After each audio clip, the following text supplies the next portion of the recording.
as it gets.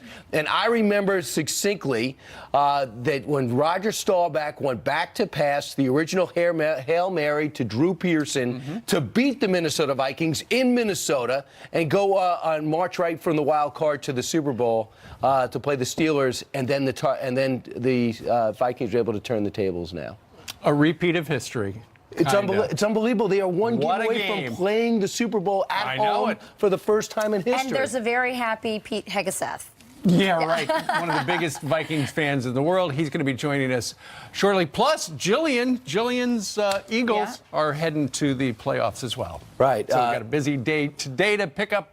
If you missed the football yesterday, we're going to talk about that. Plus, we're going to talk about the political football that is happening with the President of the United States. Apparently, he had a caller down in West Palm Beach, where his Mar-a-Lago club is. And the caller was Kevin McCarthy, the House Majority Leader. The president took him to dinner last night at Trump International in West Palm. On the way in, apparently reporters were able to ask about 3 minutes worth of questions. And the first one was that we're going to play for you right now regards something that the president tweeted about yesterday. He said he's willing to deal, but the Democrats are not. Watch. Honestly, I don't think the Democrats want to make a deal. I think they talk about DACA, but they don't want to help the DACA people. Now, we used to say the DACA children, but the children aren't children. You have a lot of sticking points, but they're all Democrat sticking points, because we are ready, willing, and able to make a deal, but they don't want to. They don't want security at the border. We have people pouring in. They don't want security at the border. They don't want to stop drugs. And they want to take money away from our military, which we cannot do. So those are some of the sticking points. Well, put it this way. The only game in town was the game that was brought to him by Lindsey Graham and Dick Durbin and the others. So when that was brought forward, that's when things blew up. I think that the guy, he's got to now realize after this weekend's comments, he lost a little bit of leverage, but there is still room before Friday's shutdown to get something done. And he was asked other things at this press conference. He was asked about racism. Is he a racist? And here's what he said. No, I'm not a racist. I am the least racist person you have ever interviewed. That I can tell you. So what he's referring to there is the big story we were talking about on the couch on Friday, which was, did the president make that comment that Dick Durbin came out later Friday and said he did? Well, yesterday, the president made it very clear there at Mar-a-Lago. Did you hear what those two senators said? They said, essentially, I didn't say those comments. If you missed those actual senators on the Sunday chat show saying it, here's a replay. I'm saying that this is a gross misrepresentation. It's not the first time Senator Durbin has done it, and it is not productive to solving the problem. So what did the president say? I didn't hear it, and I was sitting no further away from Donald Trump than Dick Durbin was. I think walking back 15 hours later and then those statements over the weekend, I think if the president wants to get ahead of this and get momentum, he should make it clear. He's commenting on the countries, not the people in those countries. There are geniuses in Nigeria, geniuses in Haiti that would make America a better place. Not everybody in Norway makes America a better place. It's a merit-based system they want to bring forward. I would love for the president to go out and clarify the remarks, because obviously Tom Cotton has a different view than Dick Durbin.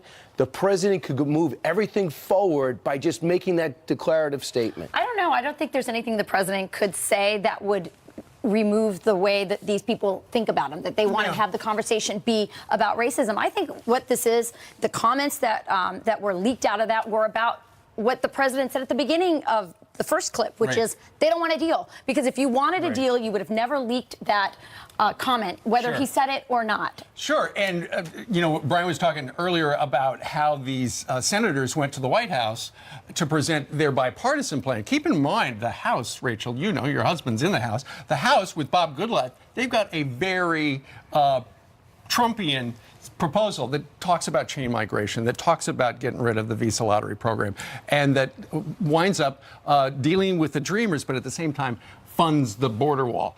Right. The problem is the U.S. Senate is, you know, their proposal was so moderate, the president said, I can't do that. Whereas the House version, it probably won't get much Democratic support at this time. So there's still a lot of dealing to be done. And the peril for the Democrats is that a majority of Americans want something done with the DACA deal. And for the president to go out yesterday and said, look, I'm ready to make a deal, but they don't even want to play. Right. That can be damaging to the Democrats. I spoke to Senator Lindsey Graham yesterday, who spoke to leadership on the Democratic side yesterday and spoke to the president as well. And they know that Friday is a deadline. And they know that nobody wins with a government shutdown, not Democrats or Republicans, certainly not us and everyone watching. So there is a sense that people know that they got to go back and do a deal. And the question is, not that if you love Lindsey Graham's plan or Bob Goodlatte's plan, it doesn't matter. You got to sit in that room and do what you did Tuesday. Negotiate. You don't like $1.8 billion for the wall? It probably doesn't go. So get it up to 3.5. In exchange for what? That's what we do on a daily basis. We don't buy a car without negotiating. But you talked about that first meeting earlier in the week on Tuesday, and the president said, I want a deal of love. Yeah. And the framework still has to be there. And I think actually, and I see this as a Hispanic woman, I think this is a deal of love. What the president is offering. Which one? What the president is offering. He's saying, I want certainty for the DACA recipients, so I want to solve this problem permanently. And then he's also saying, I want to secure the border so there's not another generation of kids who are stuck in the middle with no certainty. More border security money. More border security. And by the way, it's also a deal of love for American citizens who are tired of heroin and meth coming over the border. Right. So this is a deal of love. And there's only one reason why Dick Durbin leaked the comments, whether the president said them or not. And by the way, Durbin has been known to go into closed-door meetings and say things that aren't true.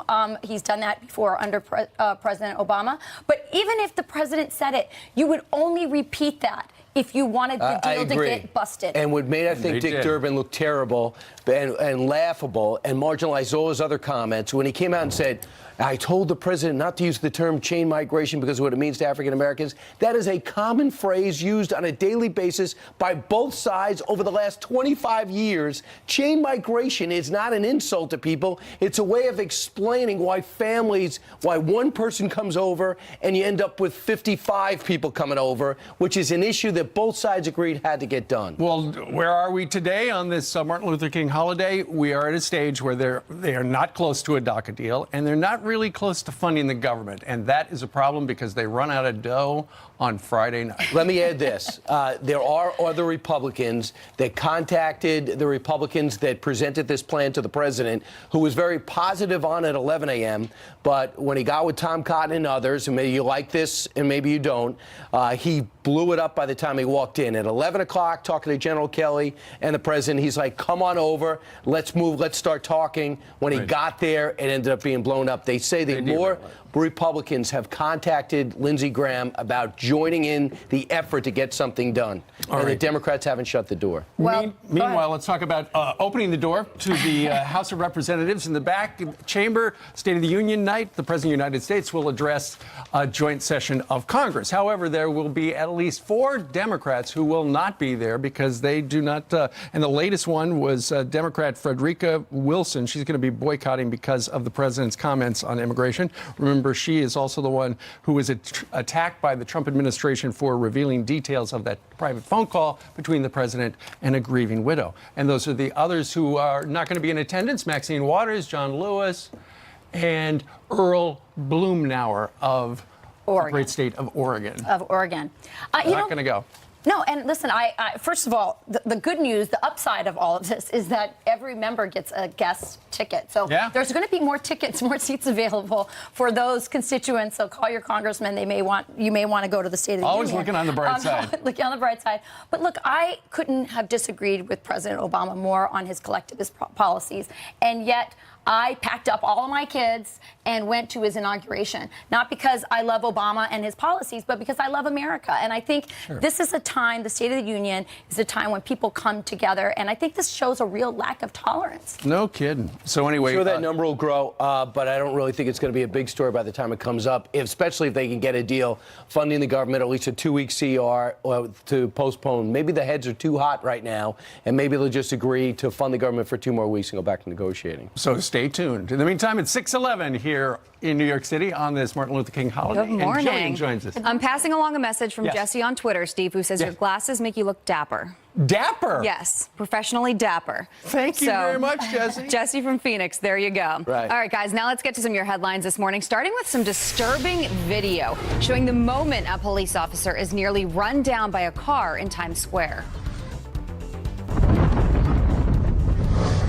Oh.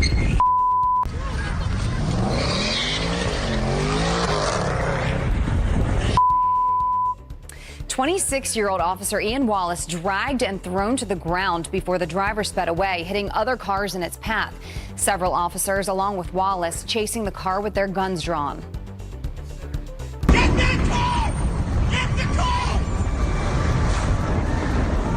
Driver is still on the run. Wallace has minor bumps and bruises. While you were sleeping, a passenger plane evacuated over reports of smoke on board. The Delta Airlines flight crew sounding the alarm moments before they were scheduled to fly from New York's JFK Airport to San Antonio, Texas. The pilot thought there might have been a fire in the cargo hold, but firefighters didn't find anything. It's still unclear what caused the smoke condition. Vice President Mike Pence and Second Lady Karen Pence celebrating the life and legacy of Dr. Martin Luther King Jr. The couple laying a wreath at the memorial of the civil rights leader in Washington, D.C. ahead of today's holiday. Vice President Pence tweeting, quote, "He took the words of our founders to heart to forge a more perfect union based on the notion all men are created equal and in the image of God." And that's a look at your headlines on this Monday. I'll send it back to you guys. All right, Jillian, thank you very much. Meanwhile, coming up, a big breaking news on the Uranium One scandal. What just happened and what does it all mean for the investigation? Tom Fitton has been digging into this from the start. He's next to talk about the first indictment. Plus, a car crashes into the second floor of a building and gets stuck there. How does that happen? We've got the tape and we have great bump music. Can we make this louder? An indictment in the Uranium One scandal. Mark Lambert, the former head of a Maryland transit firm, is accused of bribing Russians for nuclear contracts. So what does it mean for the investigation? Judicial Watch President Tom Fitton has forced open many of the probes based on his Freedom of Information Act lawsuits, and he joins us live from D.C. Good morning to you. Thanks for joining us on this holiday. You're welcome. How are you? I'm doing okay. So this Mark Lambert character who headed up this trucking firm in Maryland, money laundering, it sounds like conspiracy, wire fraud. Who is this guy?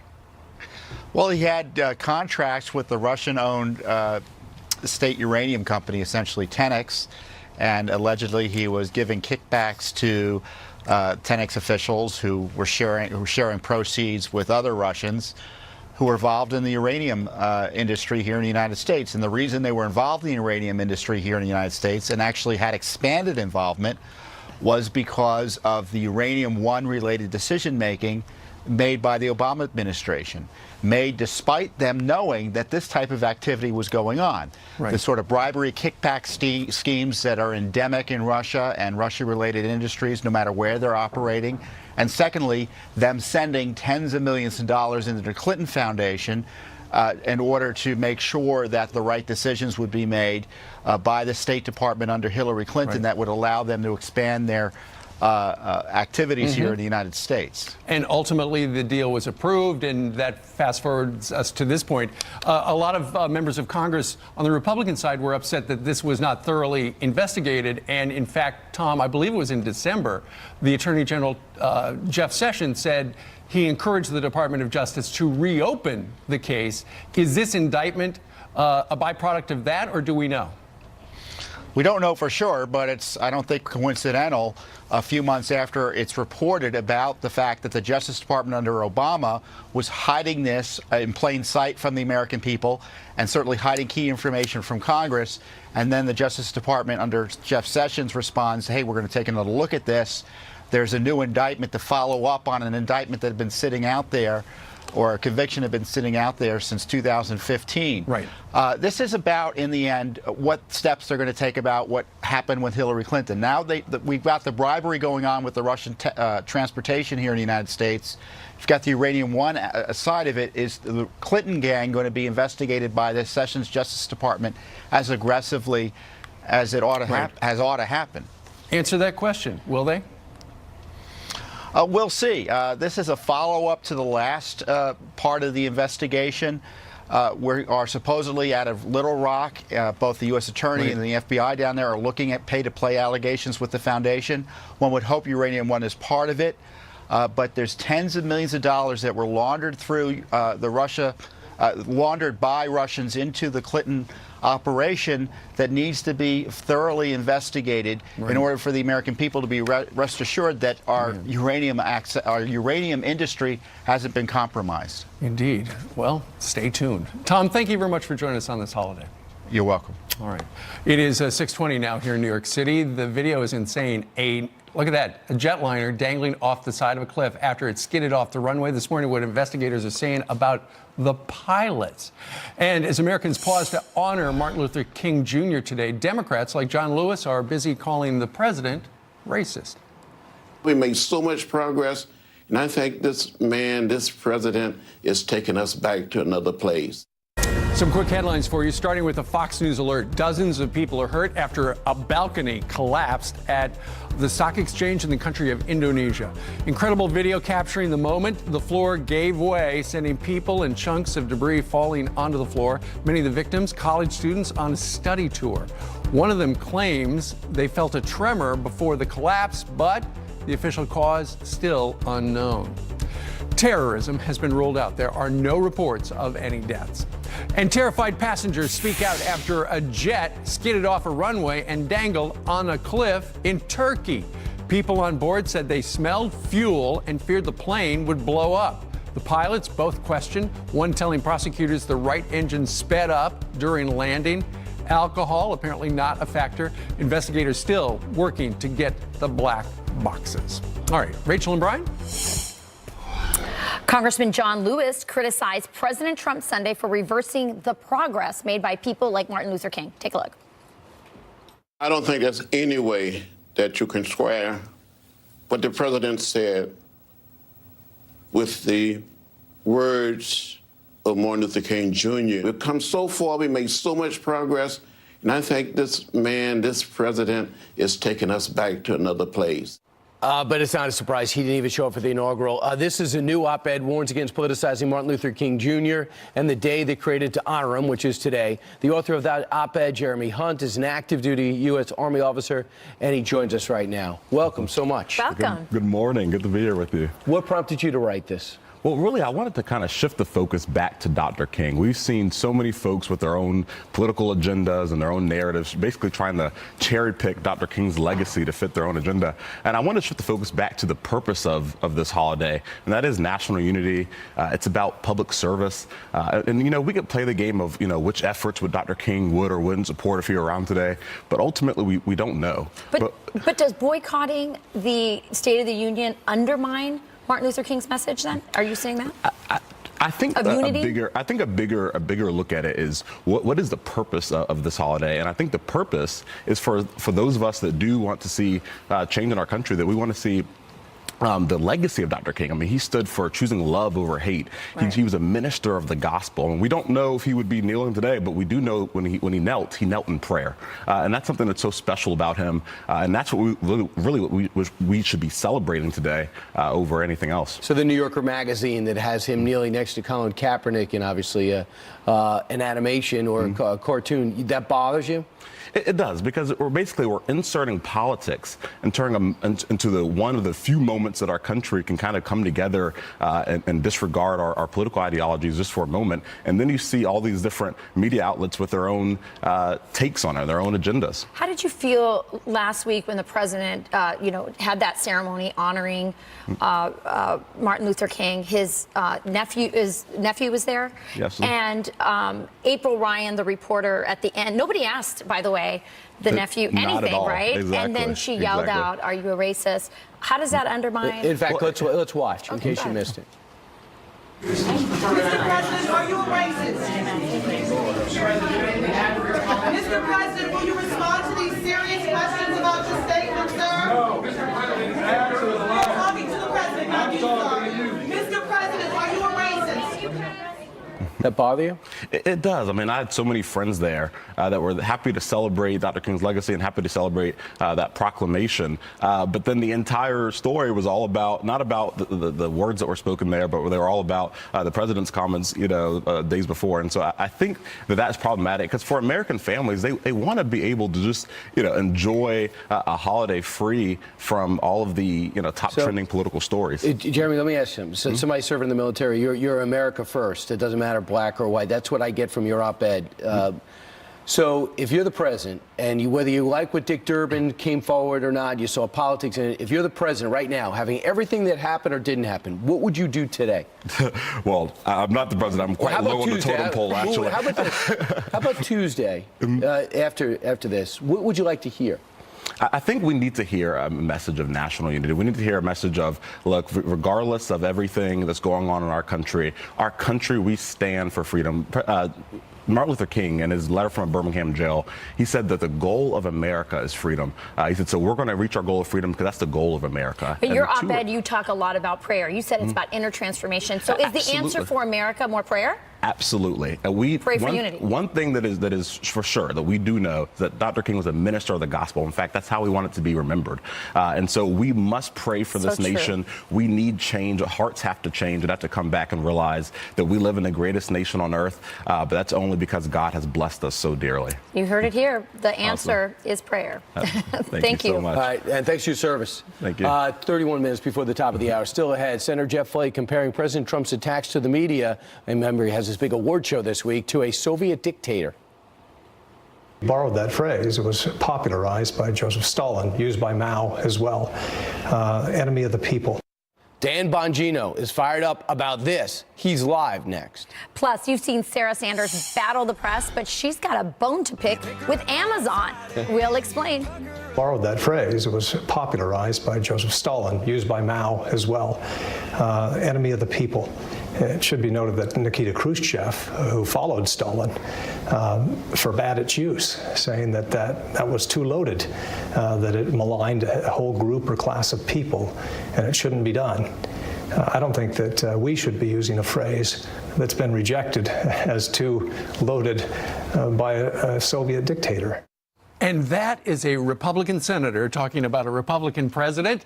Let's bring in Dan Bongino, former New York City Police Department officer, former Secret Service guy, and the host of Dan Bongino Show. He joins us from down in Florida, where it's much warmer than it is here. It feels like it's 9 degrees. But your head's ready to explode on this. I can't take this guy anymore. I mean, if he spent half as much time going after far-left Democrats trying to ruin the country as he does going after a president who's had an extremely successful first year based on conservative measures, by any conservative metric, we'd be in a far better place. But what does he do? He's at an approval rating of negative 672 in his own state. He can't even run in his own state, so he's auditioning for a spot on a cable news channel that's not here, by the way. He's not interested in the whole fair and balanced thing. He wants to go far to the left, or he's setting himself up for a 2020 run. I can't take it anymore. Or he's giving the left ammunition every day. Or is he just trying to get back at the president for, the sparring that they've had in the past? Yes, but I don't even think he's bright enough to have figured that out. I really do think he's setting himself up for some kind of run in 2020 as like the pragmatic alternative. Listen, this guy is not a conservative, okay? I know people in the movement from having run myself and having been an activist before I got into my show and stuff like that. They measure the conservatism of immigration bills. I'm not kidding. On what Flake does. If Flake supports it, they know it's not conservative. This guy is not, he's not even a rhino. He's not even a Republican. He's not a Republican in name only. He's not a Republican at all. And I'm tired of him speaking out as like some kind of voice of reason against Trump. And can I make one last point on this? Because it's critical. If he's trying to say that Trump is somehow an authoritarian tyrant like Stalin, is this guy really not that bright? So Trump, who's giving money back to people through tax cuts, certainly sounds like a tyrant to me, only if you're an idiot. He drops the individual mandate where the government forced you to do something by Obamacare. You don't have to do that anymore. And he also dumps record amounts of red tape, Trump, where the government makes you do things you don't want to do. Does that sound like a tyrant? Only if you're not that bright and you can't get elected to your own Senate seat in Arizona like Flake. A couple of things just to bring up. This is, he's doing the speech. in order to combat what the president's going to do later on Wednesday night, which is the fake news awards, which he's giving out, I believe, unless he postpones it again. And as much as I think that Jeff Flake is a good person, I think that he could talk to Bob Corker. Bob Corker called the president a couple of weeks ago and said, I get it. So what are you talking about? He said, I know what it's like in a way when you say it's so frustrating to hear news that isn't accurate. Because remember the Corker amendment that was put into the tax bill that had nothing to do with Bob Corker, that he doesn't benefit from, the money he gets goes to charity? He was telling anchors, this is not true. They say, I know, you can clear your name up. And when he got on the air, they attacked him as if they had short-term memory loss. And he called up the president and says, I get what would get you angry. The president said, don't worry about it. It's going to pass. And it did in a couple of days. So I think that maybe Jeff Flake could put himself in the president's shoes for a change. Yeah, maybe if Jeff Flake and the media are so concerned about the fake news, then maybe they could put out a story that's actually genuine for once. Corker's right. They called it the Corker Amendment, or the Corker kickback, excuse me, even though he had nothing to do with the amendment. And another thing, Brian, I mean, the media's refuted their own stories in an effort to take down Trump. Remember the New York Times' own reporting about wiretapping of Donald Trump? The New York Times reported that, and then when Mark Levin went on the radio and talked about the New York Times' own reporting, some of the same media outlets attacked him as a conspiracy theory guy. This is insane. We're living in like bizarro Superman land. Yeah, well, he's not just giving an anti-Trump speech. He wrote an anti-Trump book, too. So that that's a little different. Let's talk a little bit about this. When he was first-class Bradley Manning, now Chelsea Manning, he stole 250,000 State Department documents and then released them. He was sentenced to prison. President Obama has commuted his sentence. And now it has been revealed, Dan Bongino, and this, you mentioned you running for Congress back in the day. You ran for Congress from the state of Maryland. Chelsea Manning now apparently is going to run for the U.S. Senate from the state of Maryland. What do you think? Yeah, he's running for Senate against Ben Cardin, and the last guy to run for the Senate against Ben Cardin was Dan Bongino. Listen, Ben Cardin is obviously ideologically far different than I am. He is a liberal Democrat, but he's a gentleman, and he always was to me. To have to run against a Manning, who is a traitor to the United States and tweeted out some horrendous anti-cop messaging. I mean, what a disgrace. And, you know, for Maryland's a wonderful place. Their politics are a little screwed up. It's a blue state, but I really enjoyed my time there. I absolutely believe the good people of Maryland, especially some of the Democrats left who have brains, not the far left Looney Tunes crowd, they're going to look at this and say, if this guy gets one vote, it's really one vote too many. Excuse me, Manning, Chelsea Manning. If she gets one vote there, this is a total mess. I mean, no position running for the United States Senate at all. Should be in prison. Yeah, and by the way, not grateful to President Obama for basically saving his life. Or her life. So not grateful, not gracious, and it's been nothing, nothing but I get an ingrate every step of the way since she's had her sentence commuted.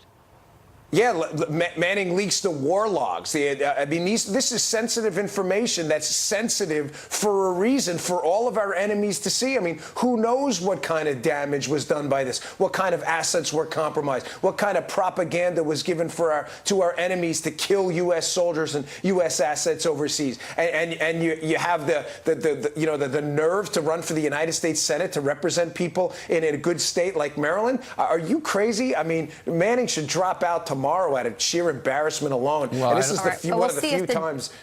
We'll see if the Democrats distance themselves enough from him to, or her, I should say. Well, she's put out a campaign video, so it looks like she is in it to win it. We'll see. Dan, thank you very much. Enjoy Florida. Right. Yeah, you got it. 70 today. Julian, you know campaign videos mean victory. Oh, absolutely. Every time. Everything on TV or the internet is always true. Yes, that is the bottom line. Yeah. Good morning to you guys, to you at home as well. Speaking of video, guys, I don't know if you saw this incredible video of a speeding car going airborne, slamming into the second floor of a building. Surveillance video shows the driver hit a divider in the street before launching into the air and sparking a fire in a dental office in California. The business was not open at the time. Both Both people in the car were treated for minor injuries. The driver arrested and told police he was on drugs. That is just insane to look at. All right, Mitt Romney could soon announce a run for the U.S. Senate. The New York Times reporting the 2012 presidential candidate texted a friend that he plans to run in Utah. Now, this comes after longtime Republican Senator Orrin Hatch announced he won't seek another term. Rumors of Romney's plans first started when he changed his Twitter location to Utah instead of Massachusetts, where he served as governor. Holy Echo Batman. Sarah Sanders calling out Amazon for their smart device. The White House press secretary tweeting, quote, Alexa, we have a problem if my 2-year-old can order a Batman toy by yelling Batman over and over again into the Echo. That toy isn't cheap either, running nearly $80. The Echo device has an option to buy items from Amazon by speaking into it. The company has not responded. Let's look at your headlines. I'll send it back to you guys. Who knew? I know. Right. I mean, we could set off millions of Alexas right now to do anything, to do absolutely anything. Don't do it. Don't say that word. Right. Don't say the name because it activates it. Right. It's like on the smartphone. They're always listening to you. Hey I'm surprised Siri. she has it in her house, to be honest. Hey Siri, what's the temperature in New York City? Oh, it says, I'm sure I don't understand. It doesn't understand Hey Siri, you. does Janice Dean have the weather? Yes, she does.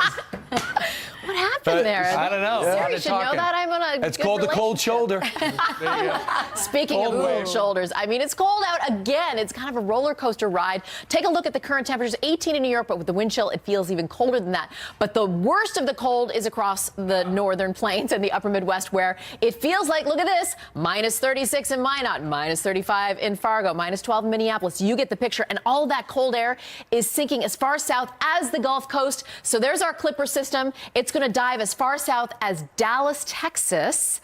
Even San Antonio has a winter weather advisory in place, and we could also see the potential for some snow Tuesday night into Wednesday. Just a heads up. Thank you. Thank you. Feels like 9 here. Just ask me, Siri, what you need. That's all. All right, thanks, Janice. Batman. Thanks, Janet. All right, coming up straight ahead.